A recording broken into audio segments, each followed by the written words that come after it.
Hi friends, equities సమర్పించి market set close స్వాగతం. ఇక ఈ రోజు థర్డ్ డే ఆఫ్ కన్సల్టేషన్ నిఫ్టీగా చెప్పుకోవచ్చు. సో అప్పర్ బయాస్ తోటి సైడ్ బేస్ లో ట్రేడ్ అయిందనొచ్చు. But fag end of the session లో మనం చూస్తే కనుక ఒక హెవీ బయింగ్ రావటం చూసాం. And in fact Nifty day high దగ్గరే క్లోజ్ అవటం చూసాం. సో ఓపెన్ 24,680, ఒక స్వల్ప 10-12 పాయింట్స్ గ్యాప్ టోన్ తో ఓపెన్ అయింది. 24,654 దాకా లో రావటం చూసాం. దాని తర్వాత కాన్స్టెంట్ గా అప్ మూవ్ అవుతూ అండ్ ఎండింగ్ వచ్చేసరికి ఎక్కడైతే హై ఫామ్ అయిందో ఆల్మోస్ట్ అక్కడే క్లోజ్ అవటం చూస్తున్నాం. సో ఇక్కడ నుంచి మనం గతంలో అనుకుంటున్నట్టు అప్ సైడ్ ఎక్కువ ఉంటుంది కాబట్టి లాంగ్ పొజిషన్స్ ని హోల్డ్ చేయాలని సజెస్ట్ చేస్తాం.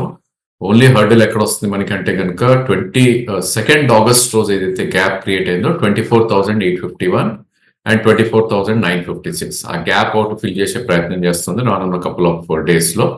అండ్ దాని తర్వాత ప్రాబ్లీ ఆల్ టైమ్ హై ఏదైతే ఉందో 25,078 అది కూడా కాంకర్ చేసి ఒక అప్మూకి వెళ్ళే ఛాన్సెస్ ఉంటుంది. సో ఇది ఎప్పటి వరకు అంటే కనుక 24,453 ఏదైతే 20-day మూవింగ్ యావరేజ్ ఉందో దాని పైన ఉన్నంతకాలం అప్ ట్రెండ్ కి ఏం దోకా లేదు అని మనం చెప్పుకోవచ్చు.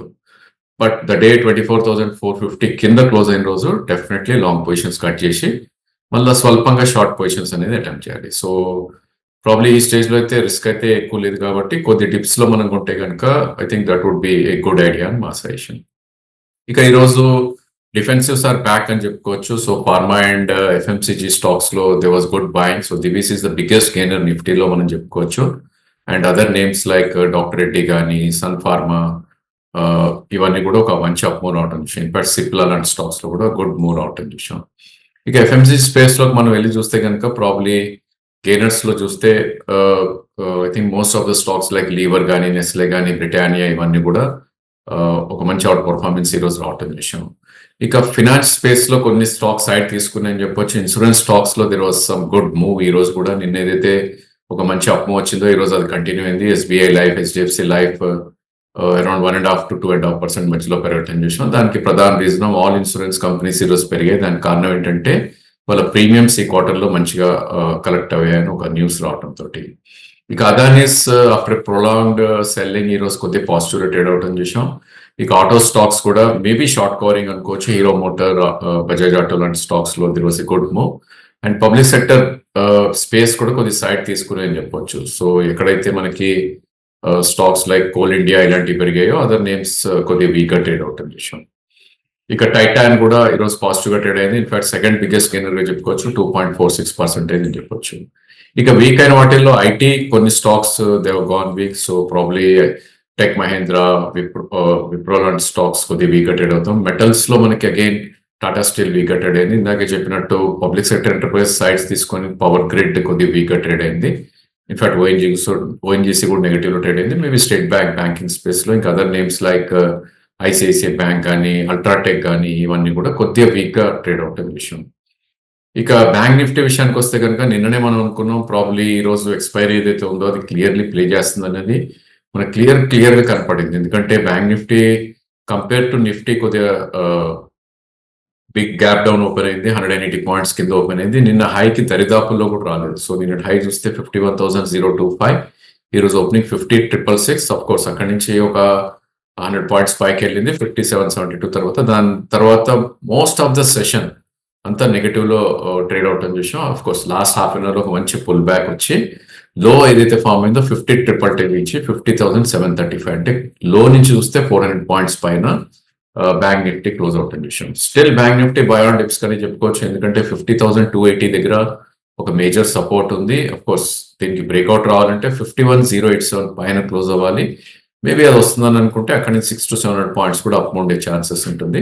బట్ ఈ రోజు వచ్చిన టిప్స్ లాంటిది మళ్ళీ వస్తే కనుక ఐ థింక్ 50,400 లో కొన్నా కూడా 150-200 points stop loss and maybe 800 points upside ఉంది కాబట్టి బ్యాంక్ నిఫ్టీ కూడా బై ఆన్ డిప్స్ అయిపోయింది. ఇన్ఫాక్ట్ నిఫ్టీ లాగానే కూడా నిఫ్టీ కూడా నిన్న మనం అనుకున్నాం బై ఆన్ డిప్స్ స్ట్రాటజీని అవలంబించాలి. సెల్ ఆన్ ర్యాలీస్ అనేది దానిలో అయిపోవటం చూసాం. ఇక బ్యాంక్ నిఫ్టీ కాంపోనెంట్స్ లో చూస్తే కనుక మనం వెళ్ళి Bandhan bank, AU bank, Axis bank, IDFC ఇవన్నీ కూడా ఒక మంచి గెయినర్స్ గా నిలబడ్డాయి. And other names like HDFC, PNB, most of the PSU banks are down అని చెప్పొచ్చు ఈరోజు బ్యాంక్ నిఫ్టీలో.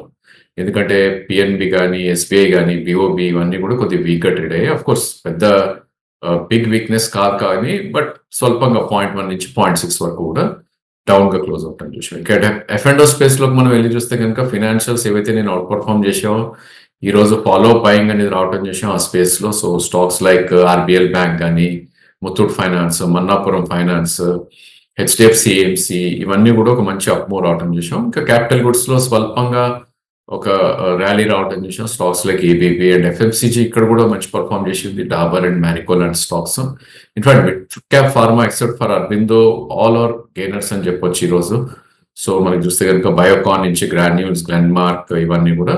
ఇక speciality chemical last couple of days గా ఏదైతే సెల్ ఆఫ్ కి గురైందో ఈ రోజు స్వల్ప రికవరీ రావటం చూసాం. దీపక్ నైట్రేట్ కానీ, ఎస్ఆర్ఎఫ్, నవీన్ ఫ్లోరిన్ లాంటి స్టాక్స్ లో కొంచెం రికవరీ రావటం చూసాం. ఇక వీక్ అయిన వాటిల్లో దేర్ ఆర్ ఫ్యూ నేమ్స్ గా చెప్పుకోవచ్చు. ఆఫ్ కోర్స్ నిన్న పెరిగిన స్టాక్స్ లోనే కొంచెం వీక్నెస్ అనేది ఎగ్జిబిట్ అవటం చూసాం. So stocks like Balrampur Chini, ABFRL, Lal పార్క్ lab, power grid, BS soft, PFC ఇలాంటి స్టాక్స్. అండ్ రియల్ ఎస్టేట్ లో కొద్ది వీక్నెస్ అనేది ఎగ్జిబిట్ అవటం చూసాం. సో ఆల్ ద స్టాక్స్ ఏవైతే రియాలిటీ స్పేస్ లో ఉన్నాయో F&Oలో డిఎల్ఎఫ్ కానీ, ఓబ్రా రియాలిటీ కానీ, గోద్రేజ్ ప్రాపర్టీస్ ఇవన్నీ కూడా స్వల్పంగా వీక్ అవటం చూసాం. ఇక పబ్లిక్ సెక్టర్ ఎంటర్ప్రైజ్ చూస్తే కనుక most of them are non performance గా చెప్పొచ్చు. ఎందుకంటే మనకు చూసాం లాస్ట్ కపుల్ ఆఫ్ డేస్ గా నిఫ్టీ ఆల్మోస్ట్ లోస్ నుంచి 700 పాయింట్స్ ర్యాలీ అయింది. ఇన్ఫాక్ట్ లాస్ట్ వీక్ లో ఏదైతే వచ్చిందో, but public sector banks have move nowhere. Either sideways లో ట్రేడ్ అవుతున్నాయి, లేదంటే మార్కెట్ పడిన రోజు కొద్దిగా పడుతున్నాయి, పెరిగిన రోజు ఎక్కువ పడట్లేదు. సో పిఎస్ చామ్ అయిపోయిందా, లేకపోతే కన్సాలిడేషన్ ఇంకా జరుగుతుందా అనేది మనకి రానున్న రోజుల్లో తెలుస్తుంది. ఇక క్యాష్ సెగ్మెంట్ లోకి మనం వచ్చి చూస్తే కనుక కొన్ని బ్రేక్అవుట్ చార్ట్స్ మనం చెప్పుకోవాలి. ఎందుకంటే న్యూ హైస్ ఏవైతే ఫామ్ అయ్యో విత్ వాల్యూమ్స్ దాన్ని మనం న్యూ బ్రేక్అవుట్ చార్ట్స్ అని అంటాం. And of course Uncharted zone లో ఉన్నాయి కాబట్టి ప్రాబ్లీ ఆ స్టాక్స్ లో ఇమీడియట్లీ కొనాల్సిన అవసరం అయితే లేదు, బట్ వాచ్ లిస్ట్ లో పెట్టుకోవాలి. మన గతంలో కూడా చెప్పడం జరిగింది, దీపక్ ఫర్టిలైజర్స్ ఎప్పుడైతే అది లాస్ట్ టైం 10:30కి వచ్చి 9:40 దాకా రావటం చూసామో అక్కడ one should try to buy 20-day moving average అని ఆ రోజు మనం 920 దగ్గర అనుకున్నాం. ఈ రోజు ఆల్ టైమ్ హై ఏదైతే 1080 ఉందో ఎగ్జాక్ట్లీ అదే టచ్ చేసింది. సో వాల్యూమ్ కూడా అబౌట్ 60 lakhs వాల్యూమ్ ట్రేడ్ అయింది. దీని average volume 5 to 8 lakhs per day trade అయ్యింది. సో ఈ స్టాక్ డెఫినెట్లీ 1080 పైన 1 or 2 days క్లోజ్ అవుతే 1300 దాకా కూడా పొటెన్షియల్ ఉంది. బట్ మేజర్ సపోర్ట్ 936 ఉంది కాబట్టి on faces one should try to buy. But ఏదైనప్పటికీ బ్రేక్అవుట్ చార్ట్ కానీ దీన్ని పరిగణిస్తాం. అండ్ నెక్స్ట్ సమ్ నేమ్స్ మనం చూస్తే కనుక గ్రీన్ పవర్ కానీ, ఇన్ఫాక్ట్ న్యూ హైస్ ఫామ్ అయిన స్టాక్స్ మనం చూస్తే సెంచురీ ఎన్కా కానీ, లేదంటే మనోరమా ఇండస్ట్రీస్, గోల్డియామ్ కానీ, జిహెచ్సిఎల్ ఇవన్నీ కూడా ఒక న్యూ హై ఫామ్ అవటం జరిగింది. సో ఈ రోజు మనకు కొద్దిగా న్యూస్ రావడం తోటి జీనస్ పవర్ ఏదైతే ఉందో ప్రాబ్లీ వాళ్ళకి ఆర్డర్ బుక్ స్వెల్ అయింది అండ్ ప్రాబ్లీ మంచి ఆర్డర్స్ వచ్చాయన్న న్యూస్ రావడం తోటి 5% అప్పర్ లో లాక్ అయింది.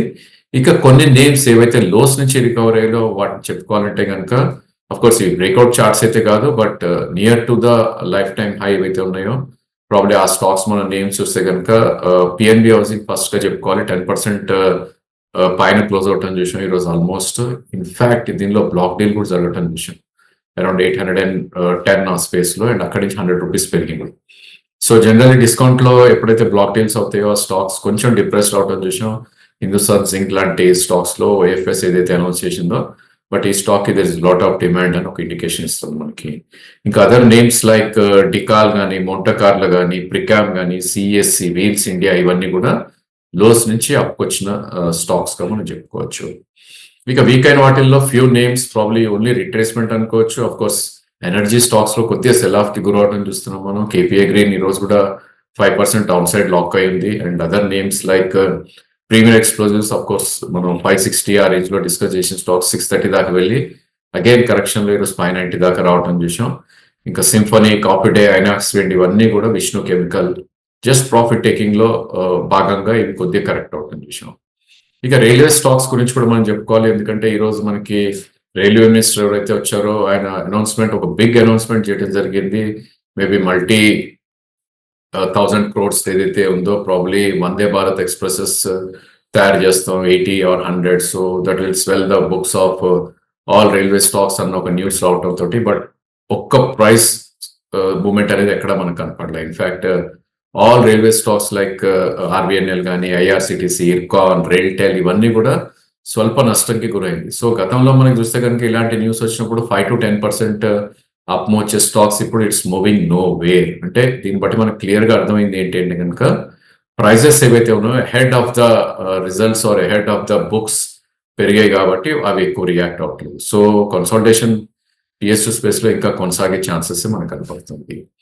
ఇక స్టాక్ టు వాచ్ ఫర్ టుమారోలో మనం నవా గురించి చెప్పుకోవాలి. ఎందుకంటే ఈ స్టాక్ రిజల్ట్స్ అనౌన్స్ చేసిన రోజు ఆల్మోస్ట్ 880, 900 నుంచి 999,000 టచ్ కాలేదు. అబౌట్ 999 దాకా హై వెళ్ళటం చూసాం. అక్కడి నుంచి ఒక కన్సల్టేషన్ లో బిట్వీన్ 880 అండ్ ప్రాబ్లీ 960 మధ్యలో ట్రేడ్ అవుతుంది స్టాక్. సో మిడ్ పాయింట్ లో ఉంది ఈ స్టేజ్ లో 920 దగ్గర ఉంది అండ్ 890 స్వింగ్ లో ఒక గ్రేట్ సపోర్ట్ ఉంటుంది ఆ స్టాక్ కి. అదేవిధంగా 870 అనేది మనకి ఒక మేజర్ సపోర్ట్ ఉంటుంది. సో ఇక్కడ 30-40 రూపీస్ రిస్క్ ఉంటుంది. సో ఈ స్టాక్ ని అక్యుములేట్ చేసుకోవచ్చు ఫర్ అబౌట్ 2 to 3 వీక్స్ అని మనం అనుకోవచ్చు. అండ్ ఇన్ కేస్ ఈ స్టాక్ మనం అనుకున్న డైరెక్షన్ లో కిందకు వచ్చి మళ్ళా రిట్రేస్మెంట్ వచ్చి పైకి వెళ్తే కనుక ఈసారి 999 ఏదైతే ఉందో అంటే 1000 రూపీస్ అబౌట్ కట్ అయ్యి 1080, 1090 దాకా కూడా అప్ సైడ్ వెళ్ళే ఛాన్సెస్ కనిపిస్తుంది. ఇక మనకి ఈ స్టేజ్ లో విక్స్ చూస్తే కనుక 1330 దగ్గర క్లోజ్ అవటం చూసాం. ఇన్ఫాక్ట్ ఇది ప్రాబ్లీ లాస్ట్ వీక్ ఏదైతే ఉందో ఆల్మోస్ట్ 23 దాకా వెళ్ళటం చూసాం. ఎప్పుడైతే జపనీస్ మార్కెట్ 13% కరెక్ట్ అయ్యో అండ్ బ్యాక్ టు నార్మల్ వచ్చేసింది ఇది. సో ప్రాబ్లీ ఒక డిమాండ్ జోన్ లోనే ఉన్నట్టు కంఫర్టబుల్ ఉంది. ఫియర్ అనేది ఎక్కడ కనపట్లేదు మార్కెట్, బికాస్ అన్ని మూవింగ్ యావరేజ్ కింద విక్స్ ట్రేడ్ అవుతుంది కాబట్టి. సో డిప్స్ లో కొనే ప్రయత్నమే చేయమని ఇప్పటి కూడా సజెస్ట్ చేస్తాం Nifty and bank Nifty. That's all for today. Thank you for watching.